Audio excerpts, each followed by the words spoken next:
Hey everybody and welcome back to Semi Stories.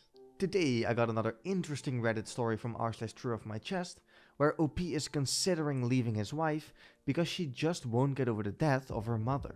Before we start, as a quick side note, I do have a bit of a cold, so apologies if I sound a bit odd. Alright, let's get into it. Yeah, I know. Everyone is fired up at the title and ready to tell me what an a-hole I am.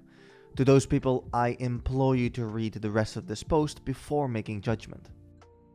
My 36 male wife's 33 female mother passed away 5 years ago from lung cancer.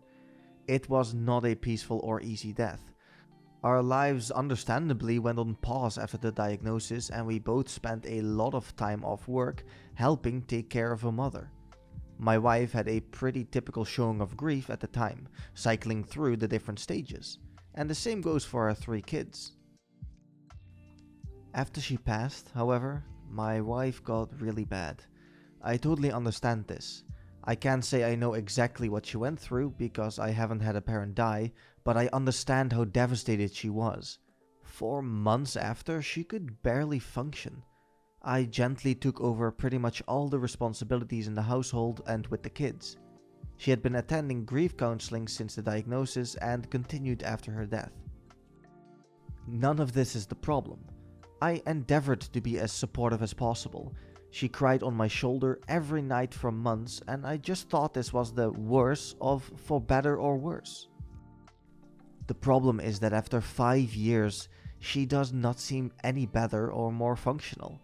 She stopped grief counseling about 4 years ago and refused to go again, stating it would not help her and that nothing could. About a month before any major holiday, she will have a major downturn. In bed half the day, crying all day, does not want to interact with the family, does not have the energy to do anything around the house. This will go on every single day until about a week after the holiday ends. Every holiday is intense grief. Just as much now as it was 5 years ago. October, November, December, and January, her mom's birthday month, every year are particularly bad. I am essentially without my wife, and I am a single parent to 3 kids. Altogether, she is completely incapacitated by grief for about 6 months out of the year, and has been the past 5 years. Now, when I say incapacitated, I mean incapacitated. When she is in the depths of her grief, she is completely incapable of intimacy with me or the kids. There is no cuddling, spending time with us, going on family outings. I don't have sex for half the year. I've stopped asking her if she wants to talk about it because she can't get any words out between sobs if she tries. What hurts the most is that the kids have stopped asking or being concerned. If they see that mom is in bed when they come home, they just go about their day and might casually mention, "Oh, mom is sad today." If their siblings or I ask where she is, they don't really seek affection with her anymore, because they rarely get anything more than tears. I've discussed this with therapists, my parents, friends, etc., and I know all the rebuttals people have for this, so let me preempt them. She is unwilling to go back to therapy for grief counseling or to see a doctor for depression. Yes, I know she is severely depressed. I can't force her to go to the doctor, I've tried as much. Yes, it really is just as intense as it was 5 years ago. No, I never tell her to get over it or blow her off. On my worst days, I just give her space and leave her be. Most days, I try to offer her some comfort, and if you want to judge me for leaving her alone, whatever. But know that I feel like I essentially have caretaker fatigue at this point. No, she does not have a history of depression, but she does have ADHD. I don't know if that's relevant. I feel like my wife died when her mom died. I would do anything to get her back, even a small piece of her, but she doesn't seem willing or able to move on past her mom's death. I feel awful for considering a divorce, but I don't know what else to do. A very delicate situation because both sides are understandable in my opinion. The guy has taken care of everything for 5 years. That is an insane amount of time when you think about it. To not only take care of 3 kids, but also your wife? I commend him for sticking through all that time. And I understand his frustrations completely. Losing your wife like this sucks horribly, and to see your significant other like that could break someone. On the other hand, I can understand the bond between a mom and daughter that is insanely strong in many cases. And losing a parent at quite a young age to something as horrific as cancer can truly break someone, which is what certainly happened here. And then again, therapy and counseling is the best bet regardless, and refusing help like that can cause a person to perhaps stay stuck in this rut, like is happening in this story. Personally, I think that if OP has exhausted all other options and she still refuses, maybe more is going on than meets the eye. Well, 2 days later, OP posted the following update. But before we get into that, I'd appreciate if you guys would help this sick guy out with a like and subscribe to get me through it. Let's go. I kinda just threw last post together as a stream of consciousness vent on my break at work. I didn't go back and look at it until later because I just assumed it would get buried since I've never had anything I posted get any major attention. And honestly, I thought I was going to get eviscerated in the comments for being insensitive and uncaring. I was floored by the number of responses and really kind DMs I got, and felt a little overwhelmed at the idea of responding to them all. So I figured I would post an update here. A few people mentioned I should have her involuntarily admitted to a medical facility. I didn't mention in the original post, but I did ask our family doctor about that maybe a year ago, and he told me that unless she is a threat to herself or others, it's unlikely to happen. I looked this up for myself as well, and that appears to be true for the state we live in. I do agree that she needs medical treatment. I suspect that during her year of grief counseling after her mom's death, that she was not honest with her counselor. I have a distinctly sad memory of her coming home after one of her last sessions and telling me that her counselor said that she probably wouldn't need to go much longer. Then she went and laid down on bed and cried. I haven't been able to convince her to go back to counseling. However, I'm glad I posted to Reddit, because somehow I hadn't really considered that she might need more intensive treatment than just counseling. I also saw one comment that scared the hell out of me, that she may do something drastic if I give her a divorce ultimatum. With those things in mind, I don't think doing that is the right way to go. Instead, I'm planning to write her a letter explaining how much we need her back, and that we love her and care deeply for her, and she needs more help than we can provide alone, and to tell her that she needs to go to the doctor and be honest about what she's been going through. Thank you for the advice, everyone. A good way to think about it. You certainly wouldn't want your wife to harm herself or, God forbid, others like the children. And personally, I really hope the note brings her back to reality and Opie and his wife live happy ever after. But that might be wishful thinking. Opie posted the second and final update 6 days after the last update. I wasn't planning to post again, but got a lot of supportive messages asking for an update, so here we go. My soon-to-be ex-wife has completely lost her effing mind. After my last post, I spent a couple of days writing the letter to her. In it, I explained that the kids and I love her dearly, and that we're concerned for her. I outlined all the worrying behavior and told her that I believe she needs to seek additional medical care. I explained that it sounded like she had complex grief, thanks to everyone who pointed that out, and that the grief therapy that she went 2 years ago was insufficient to help her get through it. I did not say anything about potentially divorcing her, but I did say that the kids can't continue to live in their current situation. It was a long letter, and I don't really feel like transcribing it here. I read the letter to her the same night I finished writing it after the kids had gone to bed. After I finished reading, she just stared right through me, a 1,000-yard stare, for probably 15 minutes. Then finally stood up and started walking to the door. I panicked and tried to stop her. I asked her where she was going. Can we talk about this? I'm concerned for your safety. She rolled her eyes at me and said in the coldest voice I've ever heard her use, I hope when your parents die, someone doesn't just tell you to get over it.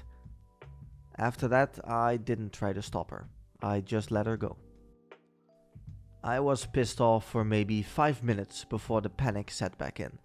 I legitimately thought she was going to end herself.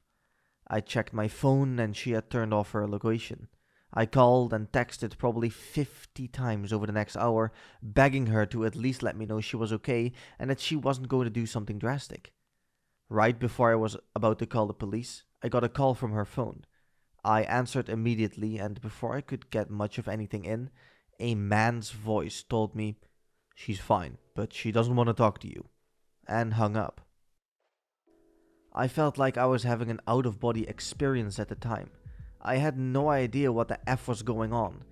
I almost called the cops anyway, but I was disassociating hard and talked myself out of it.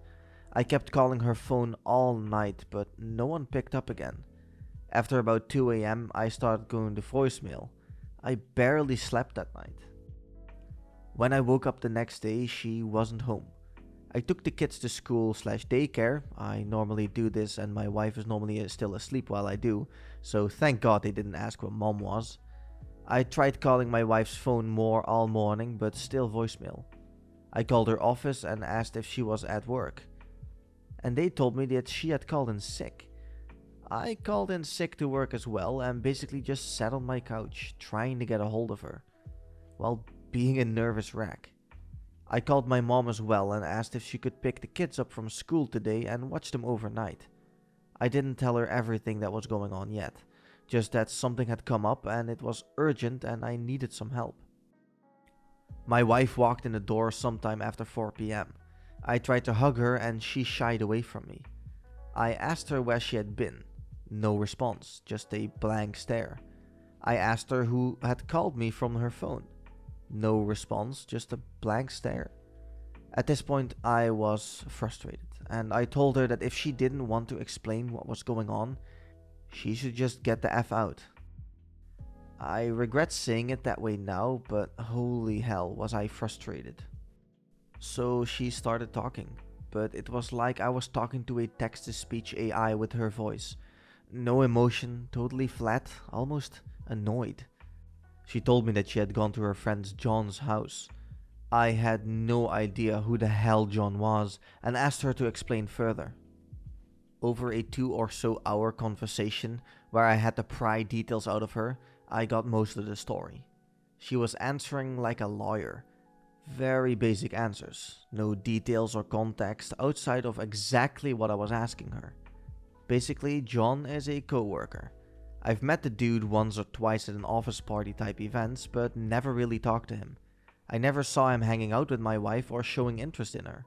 But apparently, over the last year or so, she has been spilling all her feelings about grief over her mom's death to him, and he's been comforting her. He had a parent die from cancer too, so I guess she felt they had a connection she didn't have with me. After I read her the letter, she says she realized that I don't care about her or her mom's death, and went to John's house to talk and be comforted. I flat out asked if she was having an affair with him, and she told me no. I asked her why she never mentioned she was close friends with this unknown guy, and she told me it was none of my business. I asked her if anything had happened between them while she was there, and she says they cuddled and he held her while she cried. I asked to see her phone to check messages between them, and she refused. I couldn't get much more detail out of her about the whole situation, so when she went to take a shower, I tried to check her phone. She had changed her passcode. I grabbed her iPad, which still had my thumbprint biometric signature in it, and checked there. I left the house with the iPad to look for evidence while she was in the shower.